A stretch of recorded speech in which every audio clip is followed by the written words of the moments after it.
Asturianos, asturianas, ya estamos aquí. Comenzamos una nueva semana en el YE de Asturias Televisión con temas durante 60 minutos que esperamos vayan a ser de su interés. Temas, no adelantamos contenidos, solamente decimos que van a ser tremendamente variados y con fuerza, sobre todo a la parte final del programa, con fuerza, con mucha fuerza, venida desde muy pero que muy lejos. Un programa como dice mi compañera Sonia, siempre digo un programa pues sí, un programa que bueno, que tiene, como siempre, al inicio 3 noticias que consideramos deben de conocer antes de irse para la cama. Vamos a ver cuáles son las siguientes. A nivel de Asturias, comenzamos por el presidente regional, Javier Fernández, que celebra la rectificación del nuevo PSOE y su búsqueda de acuerdos con el PP. Bueno, parece que el Partido Socialista, en boca de Pedro Sánchez, aparca aquello de no es no y ahora busca acuerdos a nivel nacional con los populares. Bueno, de Asturias pasamos a España. Vamos a ver lo que nos trae la prensa. Conocemos que Zoido, el ministro del Interior, Juan Ignacio Zoido, dice que se sigue a Puigdemont para que no pueda cruzar la frontera en helicóptero, barco o en un maletero. Señor ministro, ya sería lo que habría que ver, que cruzara la frontera de un modo estrambótico y se colara en el Parlamento cual Pimpinela Escarlata. Entonces ya sería el acabose. Bueno, y a nivel internacional vamos con la noticia de la jornada. Un restaurante de Venecia, leemos en el diario El País, cobra 1.143 euros a 4 japoneses por comer chuletón y pescado. No sabemos si el chuletón era del tamaño de ese transatlántico, si el pescado daba la vuelta a la plaza de San Marcos. El caso es que les cobraron 1.143 euros. Lo único que hay que esperar es que estuviese rico. Estas son 3 de las noticias que deben de conocer antes no de irse para la cama, sino de ver Mundo Seguro, que es el programa que va a continuación del nuestro. Porque el nuestro comienza ya.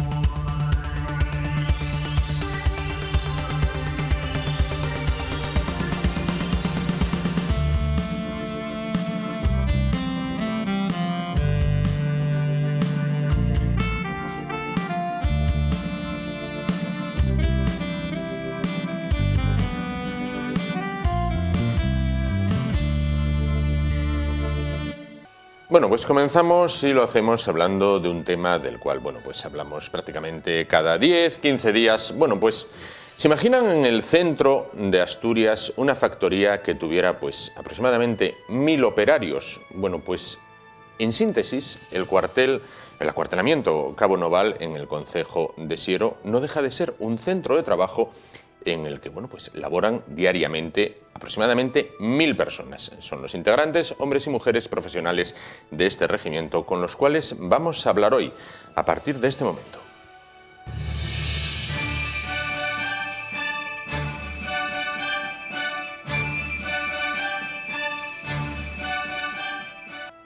Y es que, ¿por qué lo enfocamos en este caso por el tema laboral? Bueno, pues precisamente por eso, porque vamos a hablar del ejército como salida laboral para hombres y mujeres, no solo en el periodo en el cual, bueno, pues desempeñan su labor en las Fuerzas Armadas, sino también lo que es la formación que les capacita para después, en la vida civil, integrarse en otros empleos, ya sean los cuerpos y fuerzas de seguridad del Estado u otros. Bueno, para hablar de este asunto se encuentran esta noche con nosotros Vicente Suárez, él es brigada del Regimiento Príncipe. ¿Qué tal? Buenas noches. Buenas noches. Y junto a él, José Enrique Ponce, cabo primero del Regimiento. ¿Qué tal? Buenas noches. Buenas noches. Bueno, pues entonces, más allá de ser el ejército, bueno, pues uno de los pilares sobre los que se asienta un Estado moderno, es en muchos casos, en este caso el Regimiento Príncipe, para quienes acceden a él, un centro de formación y empleo.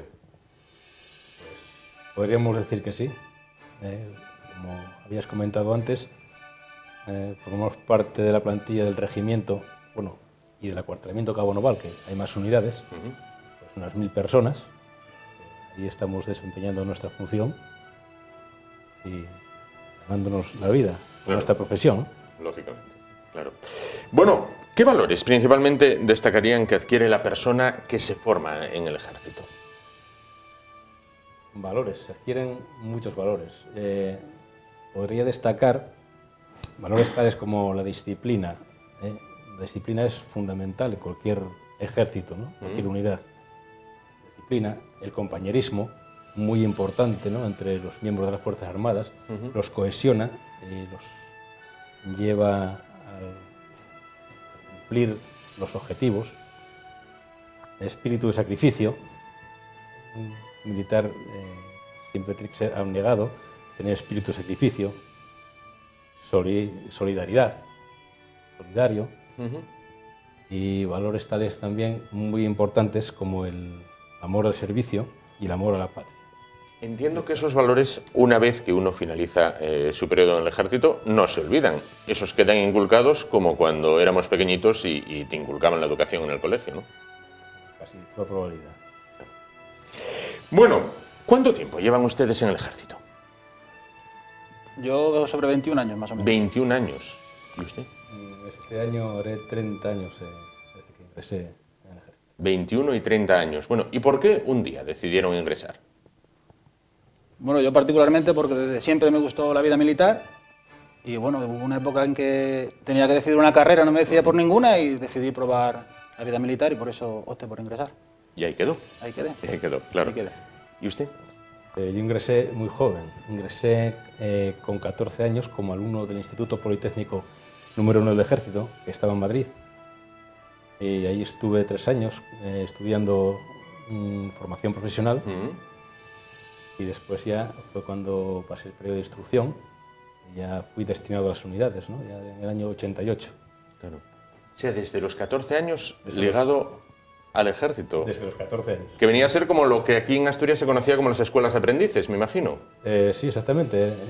Un ejemplo tenemos en la fábrica de armas de Trubia, que también ingresaban con una edad aproximada o algo más, cursaban 3 años de formación profesional y luego pasaban a formar parte de la plantilla de la propia fábrica. De la propia fábrica. Claro, claro. Pues claro. en el ejército era algo muy similar. Ajá. Claro. Bueno, tanto en la fábrica de armas de Trubia como en la fábrica de armas de Oviedo se daban los dos casos de aprendices. Bueno, los integrantes de la tropa que acaban su contrato en el ejército, ¿qué salidas laborales, qué salidas profesionales se les puede ofrecer o lo adquirido? ¿De qué forma les orienta de manera más idónea? Bueno, pues hay bastantes posibilidades de salidas. Se guardan plazas para personal laboral civil en los ministerios, pueden optar a los fuerzos y cuerpos de seguridad del Estado, y luego tenemos un programa de formación militar que por una media serie de cursos pues pueden adquirir una serie de capacidades. Luego ya cada uno debería de ir eligiendo lo que quiere hacer en un futuro. Claro. Me imagino, bueno, usted, por ejemplo, que cursó lo que ahora, bueno, pues sería FP, ¿no? O en aquellas escuelas de aprendices que citábamos. Claro, cuando pensamos en un regimiento como el Príncipe, cuando pensamos en el ejército, bueno, pues siempre parece que nos imaginamos, bueno, pues el soldado con su arma patrullando por una misión internacional. Sin embargo, detrás de ese soldado con ese arma hay, bueno, pues distintos escalones, distintas personas dedicadas a mecánica, dedicadas a distintos servicios, por ejemplo, digo mecánica en el mantenimiento de los vehículos.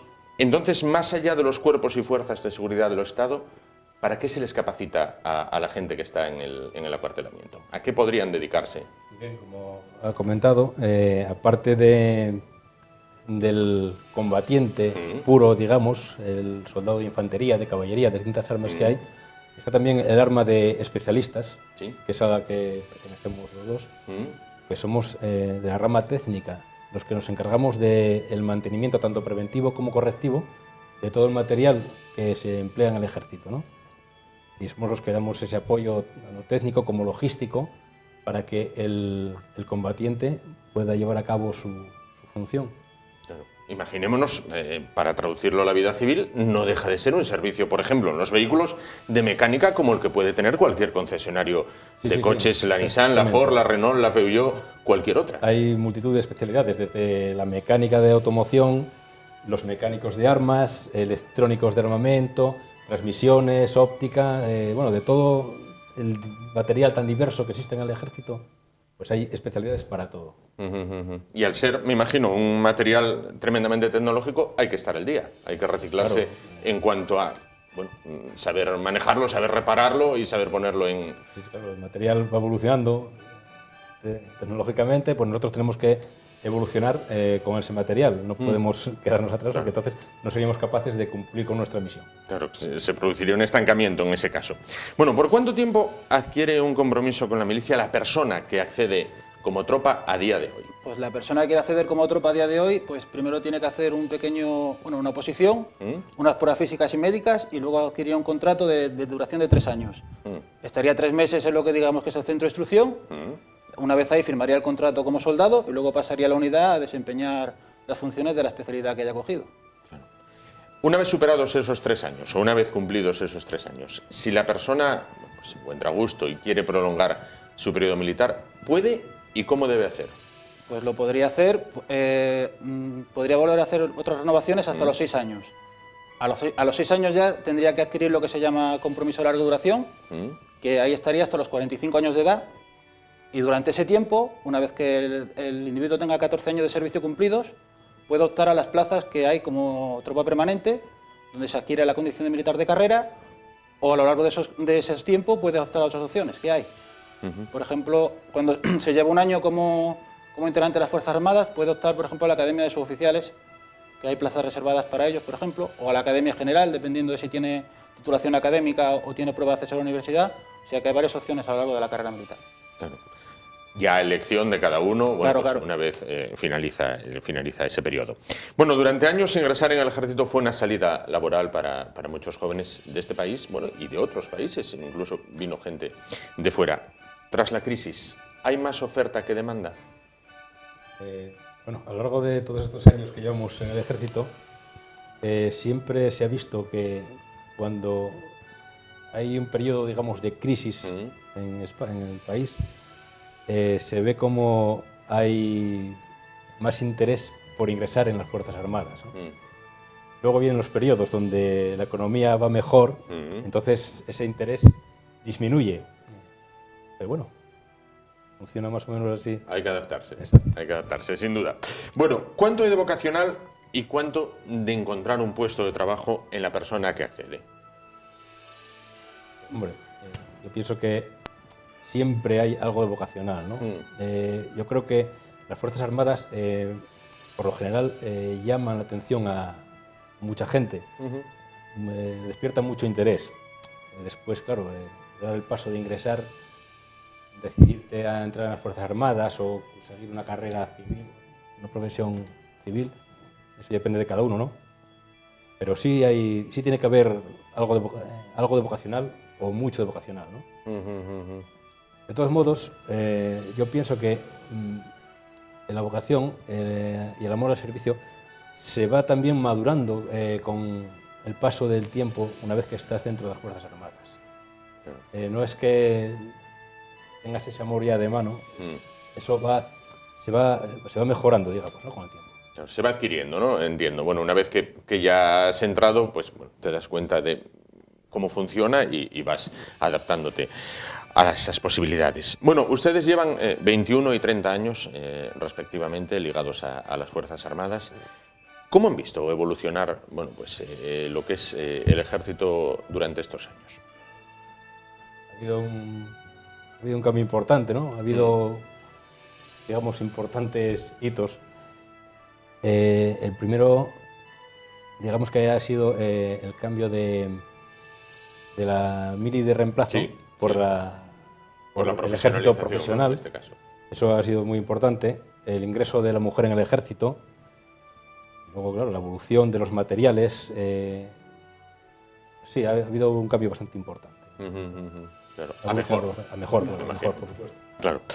Bueno, el acuartelamiento Cabo Noval, en buena medida, a efectos organizativos, lo decíamos al inicio, es un centro laboral con una plantilla de 1000 integrantes en el centro de Asturias. Es decir, fuera ya del servicio a la patria y la disciplina bueno, que se debe en un ejército y la lealtad, bueno, pues a una bandera, podemos definirlo como una factoría en la cual, bueno, pues trabajan 1000 personas. Podría decirse como tal, efectivamente. ¿Sí? Yo diría que sí. Claro, es decir, muchas veces ustedes cuando se levantan, voy a trabajar. Sí. Es decir, claro, ¿Su cada trabajo? cual desempeña su función.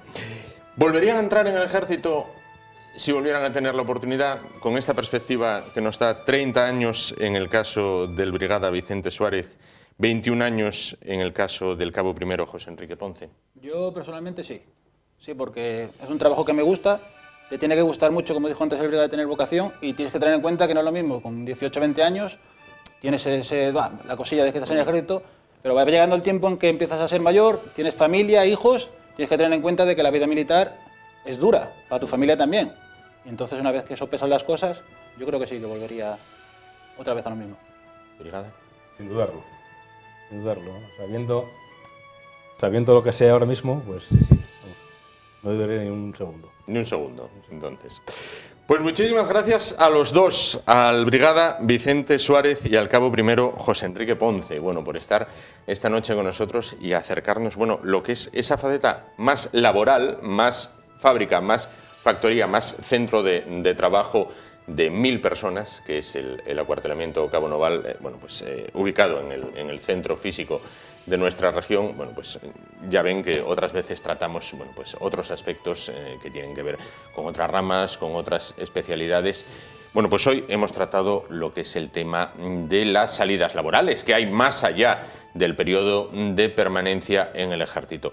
Mucha gente echa de menos esas escuelas de aprendices. La experiencia, ya no a lo que se refiere al periodo militar, sino al periodo formativo, era buena, tengo entendido. Te formabas con señores que trabajaban, veías cómo trabajaban, trabajabas con ellos y prácticamente estabas integrado en la plantilla. La práctica iba más allá de la teoría, ¿no?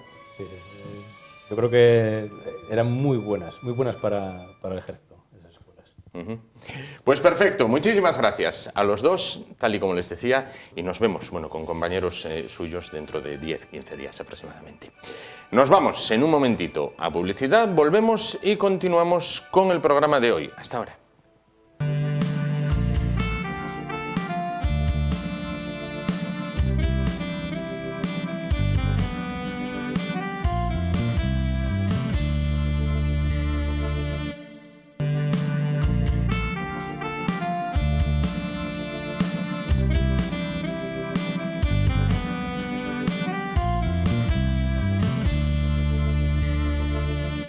Bueno, continuamos. Cambiamos totalmente de asunto. Bueno, lo veían en el programa anterior al nuestro, en el búnker de José Medina.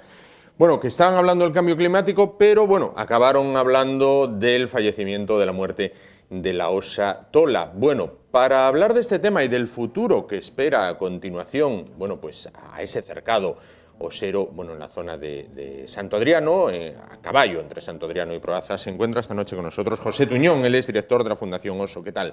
Buenas noches. Bueno, pues ha fallecido o muerto Tola, tal y como decía nuestro compañero José Medina. ¿Y ahora qué? Pues bueno, como es conocido, pues se trata de uno de los dos ejemplares de 29 años de edad, muy conocido, es un auténtico símbolo por la conservación de la naturaleza, que tristemente fueron rescatadas de los cazadores furtivos. Y desde el año 2012 ya veía padeciendo problemas de salud como consecuencia de la edad que este animal iba cumpliendo, y bueno, estas últimas semanas vimos que ese deterioro ha ido en aumento, que bueno, que veíamos que se iba apagando lentamente y que bueno, era cuestión de días o de horas que el animal falleciese. Paca tiene la misma edad. Son hermanas mellizas, son hermanas del mismo parto, ambas han nacido en 1989, pero como con las personas, unas llevan un ritmo, otras llevan otro, aparentemente su estado de salud es bueno, pero bueno, la edad está ahí. Y pues la esperanza de vida en estos animales en cautividad ronda aproximadamente los 30 años, unos viven más años, otros menos, pero parece evidente que va a notar la ausencia de su hermana. Claro. Bueno, el cercado ahora tiene a Paca y a Molina, sí, en este caso. Son los dos ejemplares que tienen en cautividad. Bueno, estas instalaciones nacieron en el año 96, sí, y es como darles un refugio, una casa a Paca y Tola, que iban de periplo por España. Por aquel entonces no había unas instalaciones en Asturias con capacidad para tener animales de esta especie en cautividad, y han estado con nosotros pues desde el año 96, en mayo iba a hacer 22 años que ambas hembras estaban con nosotros, y Molina pues fue recuperada a la naturaleza ante la incapacidad de adaptarse a la vida salvaje, y llevan las instalaciones desde finales del 2013. Claro. Se ha abierto el debate sobre, durante estos días, desde el fallecimiento o desde la muerte de Tola, del futuro del cercado. Bueno, hay quien dice, son el motor, las osas son el motor económico de toda la zona, Proaza, Santo Adriano, Teberga, Quirós, la senda discurre por allí, hay multitud de negocios hoteleros, piscinas, todo se montó alrededor de las osas. Dicen, si un día faltan las osas, esto se viene abajo. Bueno, hace años que nos hacen esa pregunta, según las cosas iban cumpliendo años, pues y el día que os falte en Pacaitola, pero nosotros desde la Fundación, como Fundación Conservacionista, ONG, que ya llevamos 25 años de trayectoria, defendemos las instalaciones como centros de recuperación, no es un simple o núcleo zoológico más. Nacieron con una filosofía ante la necesidad de albergar unos ejemplares, pero ahora estamos en otra situación. Y creemos que los animales que tengan que residir en esas instalaciones tengan que estar allí solo y exclusivamente porque no puedan adaptarse a la vida salvaje. Si el objetivo final de la especie es que viva en libertad en la cordillera, que puedan desarrollar toda su vida en el medio salvaje, pero si existe algún animal que por cualquier casualidad no se puede adaptar a pesar de que se reintente varias veces, sí puede estar allí, pero el objetivo final de la Fundación no es tener animales en cautividad. Yo creo que los valles del oso tienen el suficiente potencial, desde la senda del oso a otros tantos equipamientos culturales como naturales, para poder tener un desarrollo turístico normalizado sin tener la necesidad de tener osos en cautividad a cualquier precio. Es decir, el fin entonces claramente no es un zoológico, no es como incluso bueno, se vino a opinar durante estos días, no sé si afortunadas y desafortunadamente, decían, bueno, para eso ya estaban en el campo San Francisco en Oviedo Petra y Perico, no es tener una jaula con dos osos dentro para hacerse la foto, ¿no? Bueno, son otros tiempos, nosotros tenemos esa línea. Hemos consultado pues, con otros especialistas, con nuestros patronos, el patrono de la Fundación tiene que opinar y bueno, creo que remamos todos en la misma dirección y que consideramos que esas instalaciones tienen que tener ese fin. No hay instalaciones en la cordillera cantábrica que tengan la capacidad de tener osos en cautividad y yo creo que con las obras necesarias y invirtiendo moderadamente pueden cumplir ese uso o pueden tener ese uso de centro de recuperación para aquellos animales que no se puedan adaptar a la vida salvaje. Pero siempre hay que intentar que Pacaitola han tenido la desgracia de vivir en cautividad, pero que los animales tienen que siempre estar en el medio natural. Sí es cierto que Pacaitola desde su cautividad, desde su cercado, han sido muy protagonistas y han acercado al mundo del oso a la población en general y seguramente gracias a ellas pues, hemos sensibilizado a mucha gente, hemos acercado al mundo de la naturaleza y el mundo del oso, hemos recibido cantidad de comentarios, mails, cartas de colegios, mucha gente que ha crecido con la historia de Pacaitola y que ha despertado el amor por la naturaleza, su visita a las instalaciones y el trabajo que desde la Fundación estamos desarrollando. Claro. Bueno, lo veíamos en el programa anterior, que estaba invitado Roberto Horta Sánchez, del FAPAS. Él decía, la Fundación Oso actualmente, y no porque esté usted aquí, decía, tiene una dirección profesional, tiene una dirección que sabe lo que hace, pero durante años no fue así y a esta osa gran parte de sus problemas vinieron por una monta, creo citar de memoria, estoy hablando, digo, que aquella bestia de 300 kilos se le subía encima y no estaba ya para procrear. Se cometieron, él decía, atrocidades con estas osas. Bueno, evidentemente no voy a valorar las declaraciones de Roberto, pues como bien conocéis, se desarrolló un plan de cría en cautividad entre el año 2008 y 2012, 2013, se seleccionó un macho de cabarzo, un furaco, que es mundialmente conocido, sí. Y bueno, posteriormente a ese plan de cría, la osa fue cuando se empezó a detectar esos problemas de salud. Los veterinarios por aquel entonces lo achacan a la edad, puede ser que las montas de furaco, no lo sé, ya no me atrevo a valorarlo, porque no tenemos los datos necesarios, ni todavía conocemos, por ejemplo, los datos de la necrosia para saber la lesión del animal, si es consecuencia a la edad, es consecuencia de un proceso degenerativo o hubo otros factores que ayudaron a que el desarrollo de esta lesión pues, pudiera estar causada por las montas del oso furaco. Yo ahí no me atrevo a valorarlo sin unos datos técnicos que avalen una u otra dirección. Quien no ha tenido las declaraciones muy afortunadas ha sido el señor Revilla. Tampoco, yo desde la Fundación Oso de Asturias, no podemos, como te acabo de comentar, no voy a entrar a polemizar con nadie, creo que te he explicado claramente cuál es la filosofía de nuestras instalaciones, si tenemos que tener osos allí, los tendremos, si no los tenemos que tener, no los tendremos. Un tema, durante este fin de semana he leído algo que, vamos, me espantó, aunque yo de osos sé muy poquito, claro, lo poco que sé fue lo que le escuché a usted las veces que pude hablar con usted. Decía una persona que, bueno, fue protagonista de cuando se rescataron a las osas de manos de los furtivos, que se las iban a comer. Yo, bueno, curiosidades de la vida, Tolo, Antolín Velasco, yo lo conozco desde que soy un crío, por cuestiones familiares, parte de mi familia trabaja en la asesoría donde él trabaja, y yo recuerdo ir por allí siendo, pues yo tendría 9 años, soy del año 80, y él me comentaba, oye, Pepín, pues traje unos osos en el coche y tal. Aquello me sonaba a anécdota, mira dónde estoy hoy sentado. Sí, efectivamente. Sí. Y pues me cuenta la gente que trabaja en la fundación, él mismo nos ha contado que tenían la idea de comerse a los animales. Yo también lo he oído, también nos lo han comentado, pero evidentemente eso tendrían que ser las personas que las mantuvieron en su casa las que tendrían que decirnos qué fin tenían con ellas. No lo sé, me parece una locura, pero evidentemente... Yo cuando lo leí, estaba leyéndolo en el periódico y tuve que leerlo otra vez. Digo, que el fin era comer las crías del oso. Entra ya en el aspecto gore del todo, ¿no? Me asombra la atrocidad que hicieron en su día matando a la madre de Pacaitola y el futuro de esas dos crías que pasasen pues por una pota o por una cazuela, pues... Tal cual, además tenía hasta todos los tintes de cuento de Disney, y había unos niños que jugaban con las osas, que eran como bolitas de pelo, luego los mayores querían comérselo, bueno, no sé, me parece... Alrededor de todo este asunto, de toda esta historia, seguramente se crearon historias paralelas que posiblemente no tengan que ver con la realidad. El furtivismo, ¿hoy en día es una amenaza para la población osera en la cordillera? Rotundamente no le puedo decir que sea así. Evidentemente se ha avanzado mucho y en el momento en el que estamos ahora sí es cierto que la conciencia de la gente ha cambiado mucho. Yo creo que en algún programa que estuve por aquí lo hemos comentado, se ha sensibilizado a mucha gente, se ve la importancia de conservar la especie. Sí es cierto pues, que puede haber ciertos sectores, porque bueno, el oso genera cierto daño, la cabaña ganadera, y ahí yo creo que es un punto donde debemos de trabajar junto con la administración para intentar prevenir esos daños, que no son muchos, pero bueno, sí es cierto que se producen, pero bueno, yo creo que la gente se ha concienciado bastante, la cultura medioambiental de la región es buena, y aunque puede quedar por ahí alguna persona que pueda querer hacer daño, yo creo que no es un problema muy real para la conservación de la especie. Claro. Y quizás la consideración de héroe que tenía antes el mataosos, digamos, a la persona que mataba el oso, bueno, pues era prácticamente considerado un héroe por la población, ya no es así. Más bien todo lo contrario, ahora pues tendría la catalogación totalmente opuesta a héroe. Es el símbolo de la región, es una especie que tenemos la suerte los asturianos que somos la comunidad autónoma que mayor presencia tenemos de oso viviendo en libertad.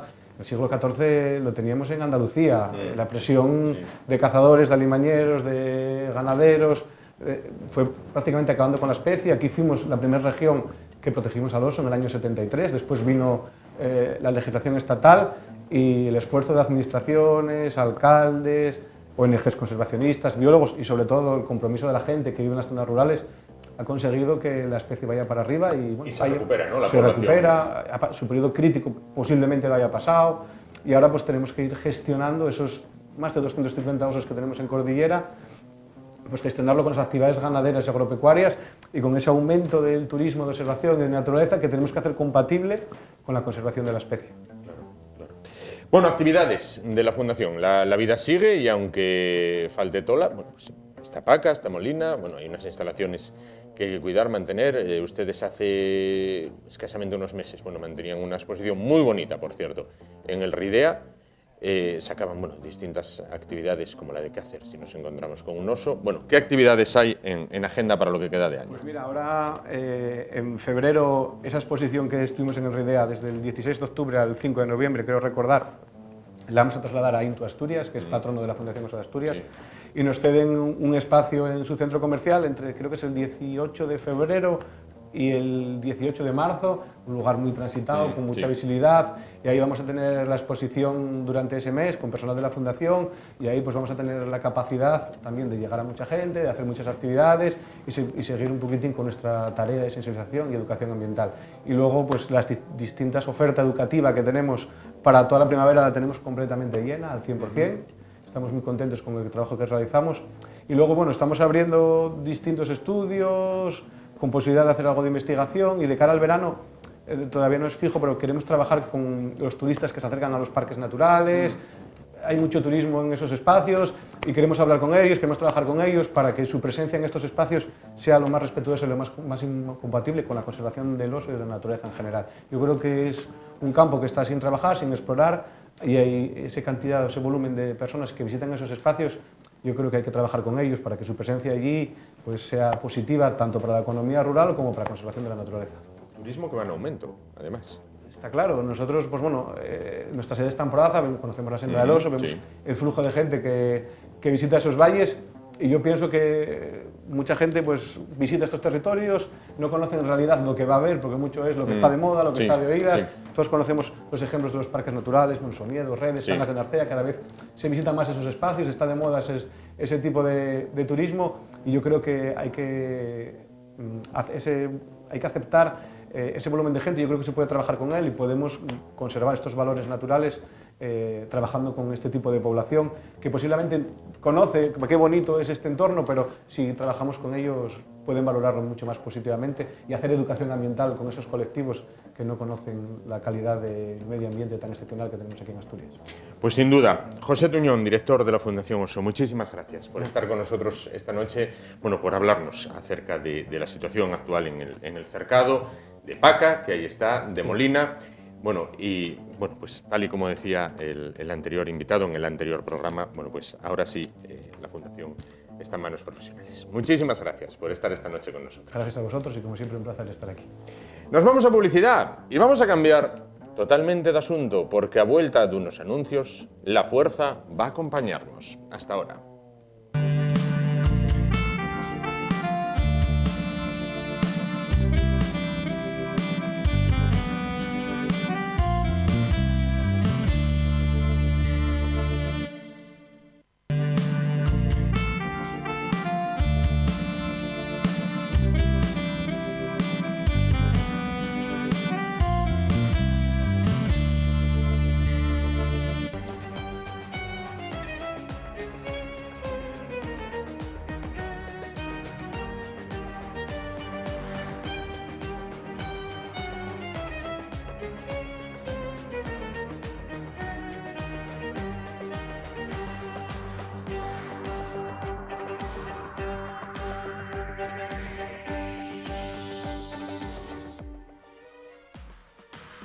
Soy Mara Jade, personaje poco conocido en el universo Star Wars porque pertenece al universo expandido, no sale en las películas, que es a los que todo el mundo conoce. Mi personaje es un personaje un poco complicado, oscila entre el lado oscuro y el lado luminoso. Ella empieza siendo mano del emperador, ese famoso emperador al que todos conocen, y finalmente acaba pasándose al lado luminoso a raíz de que uno de los encargos que le hace el emperador pues es precisamente el matar a Luke Skywalker. Y finalmente, pues de matar a Luke Skywalker acaba casándose con él. O sea que ha cambiado bastante la historia. Y yo, pues nada, el personaje que caracterizo es Anakin Skywalker en el episodio 3, en la parte final del episodio 3, cuando ya se ha pasado al lado oscuro. Poco que explicar porque está todo explicado en las películas sobre este personaje, ¿no? Pero bueno, esa es la caracterización que llevo. Pues ya lo han visto, ellos son dos de los integrantes de Orden 66. Bueno, pues un grupo, podemos decir, recreacionista o que caracteriza pues, personajes tremendamente conocidos y otros no tanto, como han visto, de la saga Star Wars. Bueno, pues ahí los tenemos esta noche con nosotros. Han protagonizado, bueno, pues una lucha entre la luz y la oscuridad. Oscilan, como nos decía Mara Jade, bueno, entre la luz y la oscuridad, entre el bien, entre el mal. Bueno, pues vamos a hablar con ellos esta noche acerca de lo que es su afición, de lo que es su pasión y de lo que es, bueno, pues este buen hacer que tienen a la hora de combinar un hobby con una parte benéfica. Sí, efectivamente, lo han oído bien y ellos mismos nos lo van a explicar. Buenas noches a ambos, Lucía y Xavi y Lucía, en este caso Mara Jade y Anakin Skywalker. ¿Qué tal? Buenas noches a los dos. Bueno, pues pertenecéis a Orden 66. Vamos a ir un poquito por orden. ¿Qué es Orden 66? Valga la redundancia. Orden 66 es una asociación sin ánimo de lucro que, evidentemente, bueno, como bien has comentado antes, hay una parte recreacionista en cierto modo y otra parte benéfica. Nosotros colaboramos en eventos siempre con un trasfondo benéfico. Es decir, todas las causas, pues desde asociaciones de niños con cáncer, como puede ser Galván, asociaciones como Aindance, enfermedades de distintos tipos, bueno, un poquito de todo, la verdad. Claro. ¿Cómo nace vuestra idea o vuestro proyecto, en tu caso, por ejemplo, de decir, oye, pues me gusta esto desde crío, a lo mejor me voy a integrar en esto? Yo, a ver, la afición por Star Wars, la culpa la tiene mi hermano mayor. Suele pasar. Que fue el que me metió un poco en esto, aunque él no llega a estos niveles, ¿no? Bien. Tú superaste al maestro, exactamente, en este caso. Bien, bien. Exactamente. Ya desde niño, la verdad que pues, desde los 6, 7, 8 años yo empecé ya viendo las películas antiguas, ¿no?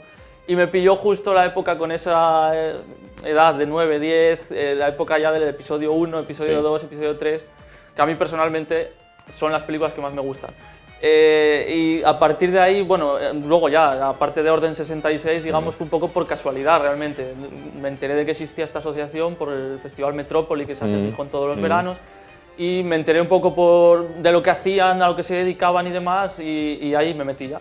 Ahí me metí y bien, la verdad que encantado con todo. Oye, ¿cómo explicarle a alguien que no controle mucho más que a nivel usuario, como puedo ser yo, del tema Star Wars? Yo me quedé en cuando todavía era Guerra de las Galaxias. Cuidado, Sí. porque hace años era la Guerra de las Galaxias. De repente hubo un momento en el que cambió a Star Wars. Ven, mutó en este caso. No sé si se pasó al lado anglo o no de la fuerza. Bien.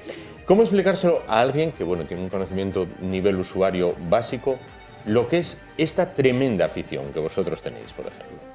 Bueno, realmente no deja de ser una afición como puede haber otra afición cualquiera, ¿no? Como el que le gusta el deporte, salir todas las mañanas a correr, como el que le gusta la pesca o el que le gusta la lectura y se tira leyendo libros todos los días, ¿no? Entonces al final no dejas una afición en la que estás con un grupo de gente que compartes esa afición, como hay otro tipo de asociaciones de cualquier tipo de entidad, ¿no?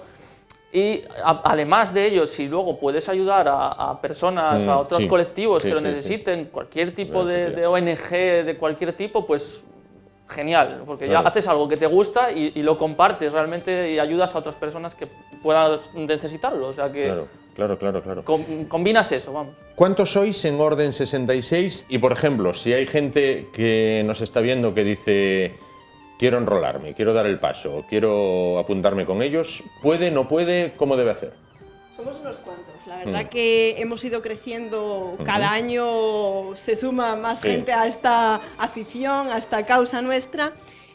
Ahora mismo estamos entre 50, 60 personas, una cosa así.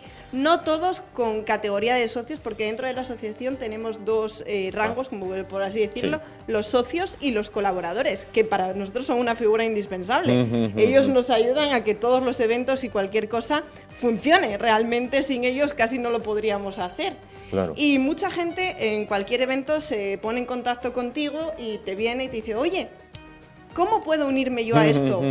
Somos un grupo totalmente abierto, estamos deseando recibir nuevos miembros, como quien dice. Ahí. Y simplemente pues, se pide que hablen con nosotros, que nos manden un correo al email que tenemos en la asociación, que nos informen, bueno, pues soy tal persona, os he visto en tal evento y me gustaría, bueno, pues colaborar con vosotros, sumarnos a esto. Claro. Oye, vamos a ver, los trajes. Porque yo creo que mucha gente que esté en casa dirá, bueno, ¿y estos trajes los hacen ellos, los compran, cuánto valen, cuántos trajes tienen? A ver, contarme un poquito los dos. Pues bueno, trajes, hay una amplia variedad de precios, de todo. Sí es cierto que no encuentras un sitio no vas a encontrar un sitio en el que digas, yo quiero este traje y compro el traje al completo. Entero. No hay un sitio en el que lo encuentres, de ningún personaje. Al final tienes que encontrar unas piezas en un sitio, otras piezas en otro sitio. Hay cosas que las tienes aquí en España, cosas que las tienes que pedir fuera de España. Luego entra también el que tú tengas la habilidad de... Hay gente pues, que se le da bien la costura y puede hacerse las partes de tela, gente que se le da bien trabajar el cuero, gente que lleva armaduras y se le da bien trabajar ese tipo de materiales y puede hacerse o adaptarse a ese tipo de piezas, ¿no? Entonces, bueno, precios te puede salir entre unos 150, lo más básico, pero muy básico, y de ahí para arriba hasta los 1.500, 2.000 euros, dependiendo del personaje. Es una barbaridad, o sea, quiero decir, es una afición que, bueno, independientemente de que te guste o demás, pues puede salirte más barata, menos barata. Correcto. puedes no tener traje, hay gente que no quiere tener traje, simplemente le gusta el ambiente que hay de Star Wars y demás, y gente que no quiere tener traje, simplemente quiere participar en las actividades que hacemos y demás, que bueno, también hacemos actividades para niños, hacemos más cosillas también, entonces hay gente que, siempre hace falta gente, no siempre nos vestimos, igual se viste alguien y hay gente que no se viste porque hacen falta gente que ayude sin llevarlo a... Sí, vamos a traer un poco de agua porque aquí la mujer de Skywalker se nos queda en este momento. Hasta las que manejan el sable necesitan en este caso el catarro. Seguimos mientras con Anakin en este caso.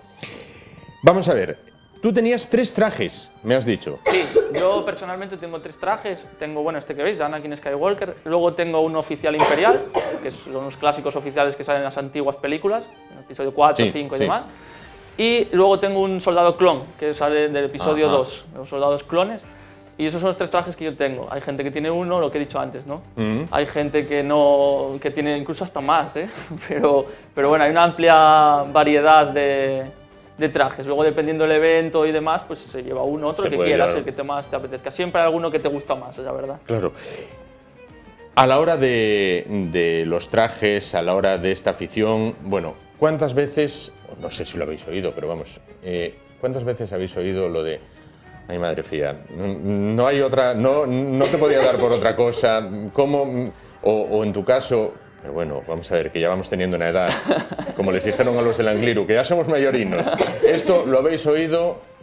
Yo personalmente sí, más de una vez, pero bueno, todos en la asociación en algún momento dado te vienen, te dicen que lo han escuchado en algún momento. Claro. O sea, llegar a estos límites, ¿no? Es decir, a caracterizarte. ¿Cómo llegas hasta este punto? Claro, ¿no? Una cosa es que, joder, hay gente que le gusta pues cualquier tipo de saga cinematográfica, desde pues, Star Wars o cualquier... Ves las películas, te gustan, pero bueno, no llegas al nivel, o Harry Potter o tal, no llegas al nivel de caracterización o de querer ser ese personaje, ¿no? O parecerte a ese personaje.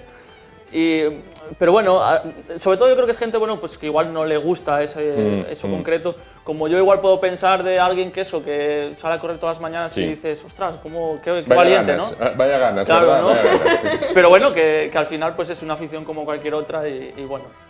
Y tienes toda la razón del mundo, además. Hablabais de las películas. Bueno, ya un poco recuperada con el tema del agua. Perdón. ¿Cuál es la película que más os gusta? ¿Cuál es la que menos? Porque creo que hay una película por ahí que no contentó a todo el mundo. A ver, a mí personalmente la primera me gusta mucho, evidentemente la primera de las antiguas, las gafas. El tema de las gafas, ya No te las pasa coge nada. ahí. La primera me gusta mucho porque evidentemente es la que marca inicio aquí en Star Wars, evidentemente, y sin ella no seríamos nada, como quien dice. Pero a pesar de que nuestros compañeros de la asociación nos van a matar por decir esto, yo crecí con las nuevas películas, con la trilogía, bueno, las nuevas, La amenaza fantasma, El ataque de los clones y La venganza de los Sith, y evidentemente pues cuando eres niño y vas al cine a ver eso, te va a tirar más, lo ves más identificado que algo que no has visto. Claro, claro. En su momento, que ya lo ves porque tus padres te lo han enseñado o porque alguien te lo ha enseñado. ¿Y cuál es esa película que parece que no a todo el mundo? Porque mis compañeras decían, ayer textualmente me decían, vi todas, incluso esta por desgracia. No sé si se llega a la desgracia, incluso. Si te vas a lo habitual, a lo popular que suele decir todo el mundo, el episodio 1, La amenaza fantasma es la película... Yo no lo comparto, porque yo también soy de las trilogías esas, de esa trilogía concretamente, y a mí me gustaron, vamos, pero también eso, yo lo vi con ojos de niño. Claro, y los ojos de un niño son los ojos de un niño. Son completamente distintos. Pero esa película concretamente es la que casi todo el mundo te puede decir, esta me sobra, esta tal, pues es la que no, en general no le ha gustado a la gente. Por los personajes, por la historia, por, bueno, un poco por todo, no lo sé. Yo es que, claro, ahí no puedo opinar porque yo opino lo contrario, entonces... Claro. Entonces sería una parte entonces difícil. Yo tengo, por ejemplo, claro que, por ejemplo, a mí, de esas 3 películas nuevas con las que nosotros hemos crecido, yo sí tengo que quitar una, para mí sería El ataque de los clones. Ajá. A mí la segunda me parece una película que, no sé, no le veo todavía, a día de hoy no le encuentro... No le coges el tema. Oye, me preguntaban también mis compañeras y mucha gente cuando les comenté ayer que esta noche ibais a estar con nosotros, los sables. vamos a ver, estos sables, ¿dónde se compran? ¿Cómo funcionan? ¿Qué valen? Pues mira, sables, puedes comprar, bueno, hay diferentes tipos de sables. Tienes sables como por ejemplo son estos que son muy básicos, que incluso sirven para hacer estas pequeñas representaciones de combate, digamos, ¿no? Se puede golpear con ellos, pero estos solo tienen luz, no tienen sonido y simplemente son eso, una cosa muy básica. Lo que son los mangos son una cosa muy sencilla. Sí. Y esto pues te puede rondar unos 150 euros más o menos. Lo más barato y un poco de calidad, digamos, ¿no? Porque sí que te encuentras los típicos, pero ya son juguetes, claro, eso ya no, claro. Ya no serviría, ¿no? Claro, claro. A partir de ahí tienes réplicas de las películas, tienes de cada personaje lleva su réplica de pomo, de colores y sonido. Te puedes encontrar... Bueno, siempre puedes hacerlo... Es otra opción, ¿no? Los actores... Puedes llevarte una grabadora aquí... Y tirar del... De hecho, los actores cuando rodaban, una experiencia que hacían era eso. Ellos con la boca, alguno lo hacía el personaje de Obi-Wan, el personaje de Anakin, hacían el sonido con... El que vale para todo, obviamente. Pero bueno, te puedes encontrar eso, lo más barato unos 150 euros y a partir de ahí pues puedes subir hasta unos 800, 1000 euros tranquilamente, en alguno que sea muy raro, Claro. tipo el Conde Dooku, de Mara Jade, es muy extraño, Claro. muy raro de encontrar, entonces... Claro. ¿Y cuál es el paraíso del recreacionista Star Wars? Quiero decir, por ejemplo, si consideramos que el paraíso manga es Japón, bueno, pues el paraíso del recreacionista Star Wars existe, no sé, Estados Unidos... Yo diría que Estados Unidos, porque por las convenciones que hacen en Estados Unidos, que son... Claro, también es una población mucho mayor, ¿no? Claro. Pero yo creo que Estados Unidos, las convenciones que hacen son brutales, ¿no? Y, bueno, a partir de ahora sí es verdad que como lo ha cogido Disney, pues también han metido más en sus parques temáticos y demás, ¿no? Pero yo creo que Estados Unidos a nivel de convenciones creo que es lo más, lo máximo, vamos, de tal. Aunque aquí en España también hay buenas convenciones también. Pero también es cierto que ahora la Celebration que organizan prácticamente cada cierto tiempo, pues se organiza en distintos sitios. Sí, Y no solo Estados Unidos. Sí, claro. Ha estado en Londres y ha estado en otras ciudades. Ahora van rotando. Van rotando, entonces bueno, te mueves un poquito. Y luego, pues por ejemplo, un sitio que todo fan de Star Wars quisiera conocer, yo creo que es el Rancho Obi-Wan. Claro. Que evidentemente que sería ya como... las colecciones de piezas o lo que pueda haber, está todo allí. Sería fantástico. Para finalizar, ¿el amor por Star Wars es incondicional o permite ciertas infidelidades con El Señor de los Anillos, Juego de Tronos? Bueno, no sé. Lo permite. Esto no es cerrado, A mí personalmente me gusta, pues tengo un montón a nivel de serie, el Juego de Tronos, Harry Potter me encanta, crecí con ello también, no sé. No llego a este nivel, ¿no? de caracterización, pero sí que me considero muy friki también de otro tipo de sagas, ¿no? Claro. Esta mañana cuando preparábamos la entrevista con vosotros, me preguntaba un compañero, me decía, ¿tú sabes lo que es la Orden 66? No la asociación, sino la Orden 66. Y yo dije, pues no sé, será un artículo 155 en Galáctico. Y me dijo, sí, más o menos. ¿Es así? Pues, sí, podría decirse que es así, sí, es el momento... Es un momento muy... es el momento en el que el emperador ordena dar la vuelta a todo, ¿no? En el momento que están las guerras clon, es el momento en el que el emperador le dice a los clones rebelaros contra los Jedi y es cuando hay la purga Jedi y ya solo quedan vivos Obi-Wan y Yoda. No veo yo a Mariano diciendo esas cosas. No lo veo, a día de hoy no lo veo.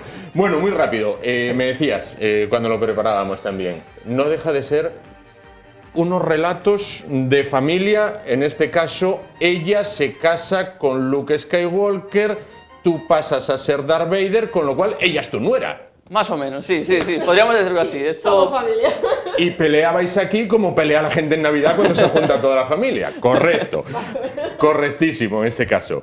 Oye, pues muchísimas gracias a los dos, Lucía, en este caso Mara Jade, Xavi, en este caso Anakin Skywalker. Muchísimas gracias a los dos. Animaros de verdad a que continuéis con una afición que me parece tremendamente bonita, tremendamente fascinante y más si para encima, bueno, pues al hobby se une esa parte benéfica de, bueno, ayudar a personas o entidades que lo necesitan. Muchísimas gracias por estar esta noche con nosotros, por mostrarnos, bueno, de verdad, todo lo que para es. Para nosotros es un gusto estar aquí con vosotros, poder mostrar lo que hacemos, que otra gente nos conozca y, bueno, compartir esta afición que tenemos con todo el mundo, que Muchísimas oye, gracias. merece la pena. Pues muchísimas gracias a los dos, a toda vuestra asociación, sin duda, y que la fuerza os acompañe en este caso. Y yo no tengo como una espada de estas, pero hago... te la puedo dejar. Tú me la dejas, entonces hago así, toco aquí, ¿no? Ahí, exactamente.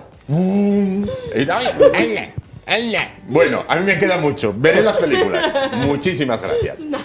Y así, con la fuerza que nos ha acompañado, con el lado oscuro y con la luz, llegamos al final del programa de hoy. Nos vamos. Recuerden que volvemos mañana a partir de las 10 de la noche con más contenidos que esperamos sean de su interés. Nos vamos rápido porque ya llega Mundo Seguro. Hasta mañana.